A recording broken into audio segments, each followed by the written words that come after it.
In this video, I'll be explaining how to use the Simple Randomizer Maker.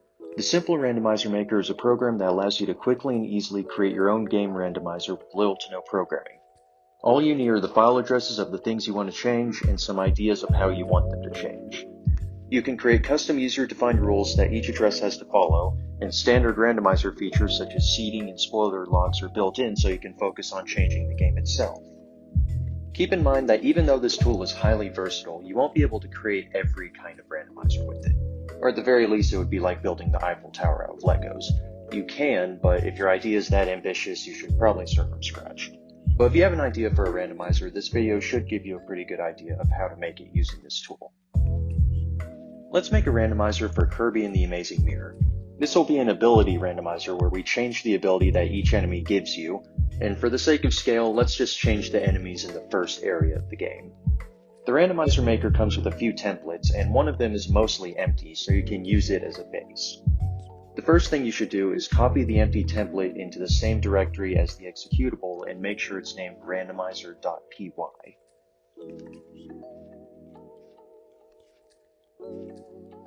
Now, what are we looking at here? A randomizer made with this program is made up of a few components. There are attributes, which are the things we want to change, in this case the abilities tied to each enemy, rules, which are restrictions that the attributes have to follow, and optional rule sets, which are sets of rules that can be turned on or off by the user. Rules come in the form of equations, like saying one value must be greater than another, or a certain number of values must be less than something, to use some basic examples. Rules and rule sets are optional, but they'll make your randomizer more interesting. Before we get to those, however, let's look at these first values. There's the program name, which is simply the name of the program. Let's call this Amazing Mirror Randomizer.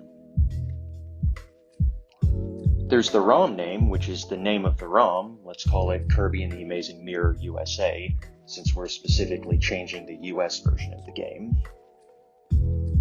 There's the ROM file format, which is the format of the file we're changing. In this case, it's a .gba file, so let's put GBA. You can also make it an empty string with just 2 double quotes to allow any type of file. You can also create randomizers that change multiple files if you're changing something like a PC or PS1 game, but I won't cover that in this video. There's a more detailed tutorial explaining more things you can do in the description. Then there's the About page text, which is simply what will show up on the About page. Let's put Amazing Mirror Ability Randomizer for tutorial.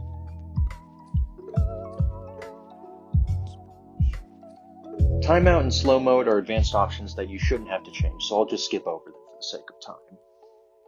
Now let's add the attributes. These are the file addresses that determine which ability an enemy will give you, and I have them all written down over here. There are 7 enemies in the game's opening area: Waddle Dee, Drop Bee, Lee, Big Waddle Dee, Flamer, Sword Knight, and Cupid. The file address next to each enemy holds a value that determines the ability. Some enemies have 2 different addresses, but that's only because the game sometimes has 2 versions of the same enemy. For example, the Waddle Dee that shows up as a mini-boss is considered a different enemy from normal Waddle Dees, so they each have their own address. The hex value at one of these addresses is the ability that enemy gives you. So 0 is nothing, 1 is fire, 2 is ice, and so on. If you want to know how to find the right addresses for your game, you're gonna have to look somewhere else.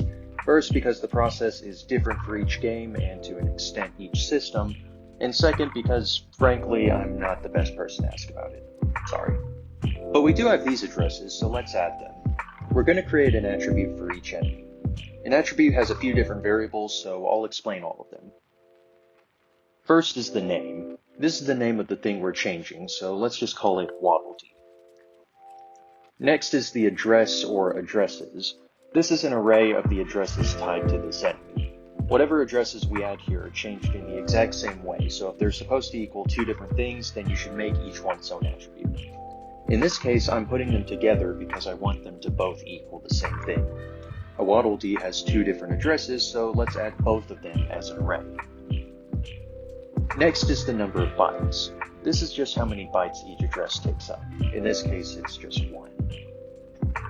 Is little endian.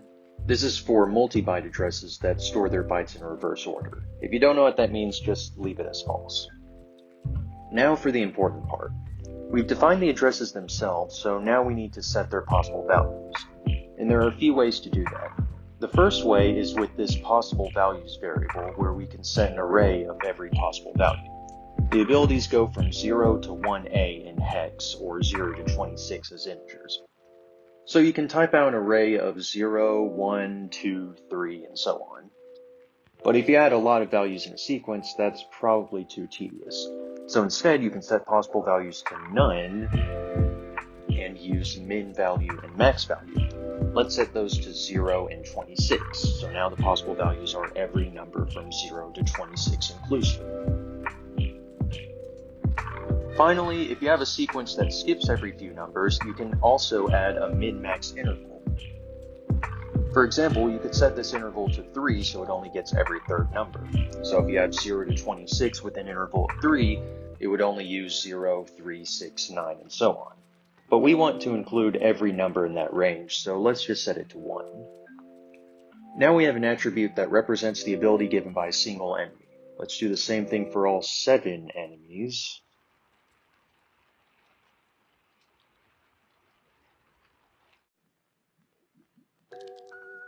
And that's it. That's all you have to do to create a basic randomizer. You can add rules to make it more interesting, and we will, but let's test what we have first. Let's open the Simple Randomizer Maker.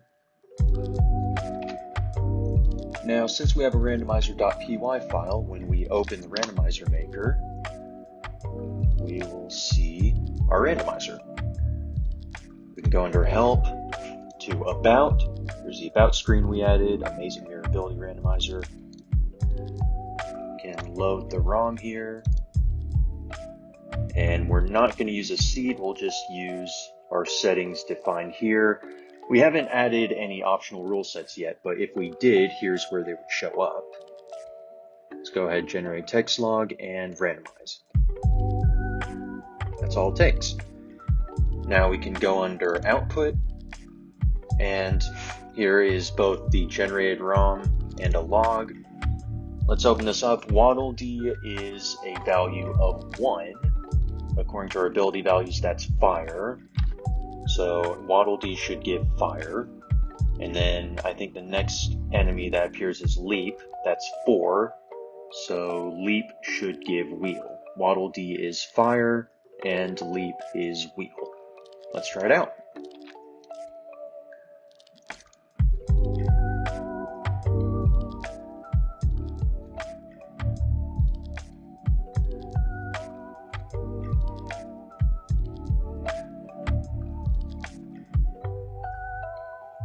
Waddle D gives fire, it worked. And well, there's a drop, I don't remember what it was, but a leap is up here, or up here. And it gives wheel, so we know that it worked.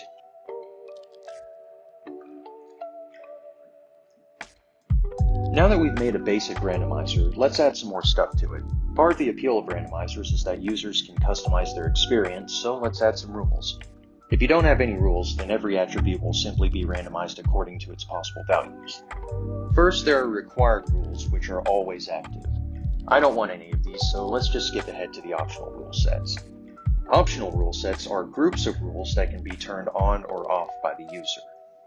Let's start with a basic rule set. In Amazing Mirror, the Master ability is something you only get at the end of the game, but let's make it so that every enemy gives you Master. We'll do this by creating a rule set. A rule set has 3 components. A name, we'll just call it All Master. A description, we'll make it All Enemies Give the Master ability, which is ability number 26. And an array of rules. First, let's make a rule that Waddle Dee's ability is Master. This is ability number 1a, or 26 in integer. It doesn't matter if you use hex or int, just make sure you put 0x in front of the number if it's in hex. A rule is made up of a few components. First, there's the description, which doesn't actually do anything, it's just there for your own benefit, so you can ignore it if you want. But just to keep things organized, we'll put the description Waddle Dee gives Master. Next, you have the 3 parts of an equation. The left side, the rule type, and the right side. We want Waddle Dee's value to equal 26, so we'll put left side equals the value of Waddle Dee, rule type is equals, and right side is 26. And done. That's a rule. Now if this rule set is enabled, no matter how everything else is randomized, Waddle Dee will always equal 26. We could do the same thing for every single enemy to make them all give master, but there's another way to do it. We can instead create just one more rule that says all 7 values are equal. By extension, that means they would all equal 26. So let's create another rule called all enemies give the same ability, and let's put an array of all 7 enemy values for the left side.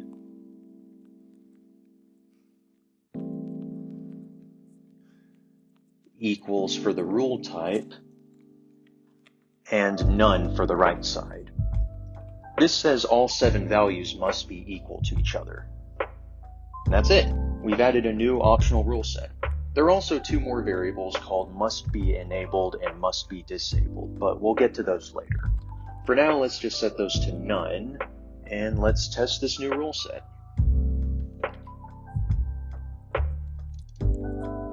Now that we've added our new rule set, it shows up right here, all master. Let's load up the ROM again. Let's enable all master. This should give every enemy ability number 26. Randomize. Close it. Look at the new output. And every enemy gives ability 26. We just added a rule that a group of values have to be equal, but we can also force them all to be different from each other. Let's quickly add a new rule set with a single rule stating that every enemy has to give a different ability. So let's create a new rule set, call it all unique. Description is all enemies give different abilities.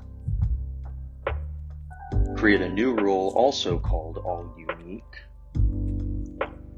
And let's do the same thing as the previous rule, but replace the equal sign with a not equal. Done. Now we have another rule set. But that creates a bit of a problem. The 2 rule sets we added are mutually exclusive. You can't make every enemy give a different ability if you're also making them all give the same ability. If you try to randomize with both of these rule sets enabled at the same time, the program will say it's not possible. That's where these last 2 variables come in. Must be enabled is an array of rule sets that must be enabled in order for the current rule set to be allowed. And must be disabled is an array of rule sets that must be disabled. So we can simply add all unique to all masters must be disabled list and vice versa. Now if one of these rule sets is enabled, the other will be grayed out and can't be selected. So that's generally what you can do with the Randomizer Maker, but let's get a bit more creative with the rule types. UFO is a fan favorite Kirby ability, so let's make a rule set that guarantees at least one enemy will get UFO. We'll create a rule set with a name, a description, and a rules array with a single rule. UFO's ability number 14, so we want to count how many enemy values equal 14. Let's make the left side equal an array of all 7 enemy types. Then set the rule type to count. And for the right side, we'll make it a tuple, so add some parentheses. And we'll put 4 values in these parentheses. We want to count how many values are equal to 14, so let's put equals and 14. And the number of these values equal to 14 should be at least 1, so we'll put greater than or equal to and 1. That's all you have to do. Again, this rule looks at these 7 values, counts how many are equal to 14, and guarantees that this amount will be greater than or equal to 1. Also, this rule contradicts all masters, so we'll add each of these rule sets to the others must be disabled.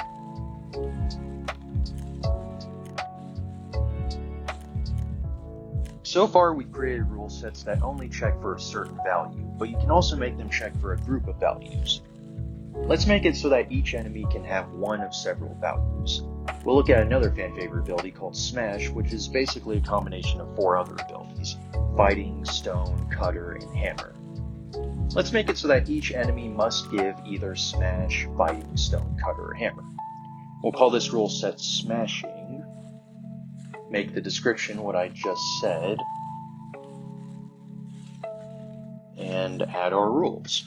The first rule says Waddle Dee's value must be equal to an array of one of these 5 values, representing each of the 5 abilities. When you set a value equal to an array, that means it must equal any one value in the array. You can also do this for not equals. Now let's just copy and paste this rule for every enemy.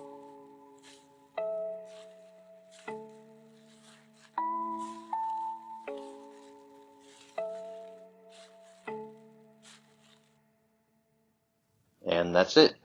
Don't forget to update must be enabled and disabled if necessary.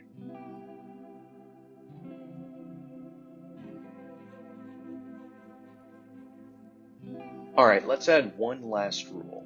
We've gone through some AND statements and OR statements, since that's technically what the count rule type does. But what about an exclusive OR? Let's make this last rule kind of weird. We'll call it XOR statement, and what should it do?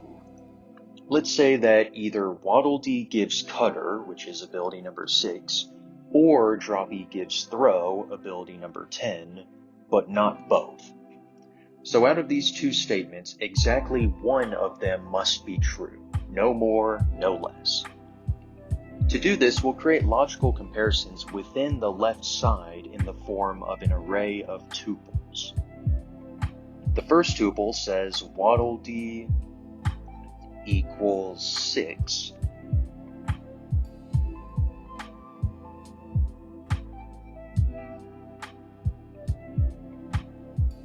And the second says Droppy equals 10.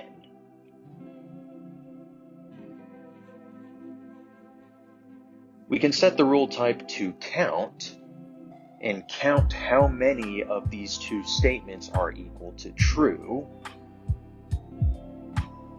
and say this amount should be equal to 1. It's sort of a complicated demand, but it can be condensed into just a few lines of code. We're taking 2 statements, Waddle Dee equals 6 and Droppy equals 10, counting how many of these statements are true, and requiring that this count must equal 1. And let's also update must be disabled.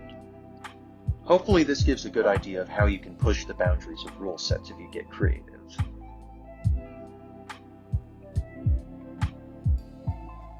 Now that we have these rule sets, let's run the randomizer one last time.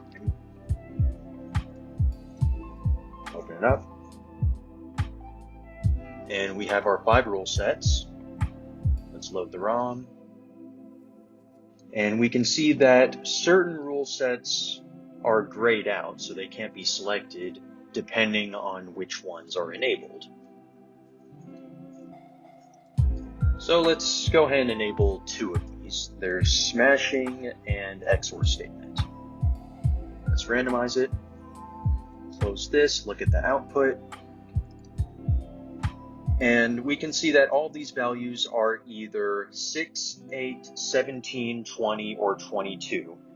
Those would be these 5 values for Smashing converted from hex over to int. You can also just see the hex values right here. And that would fulfill the Smashing rule set, but what about the XOR statement? Either Waddle Dee is 6 or Droppy is 10. We can see here Waddle Dee is 6 and Droppy is not 10, so that's fulfilled too. And if we open up the game here, you should see that Waddle Dee should give Cutter. Let's test that out.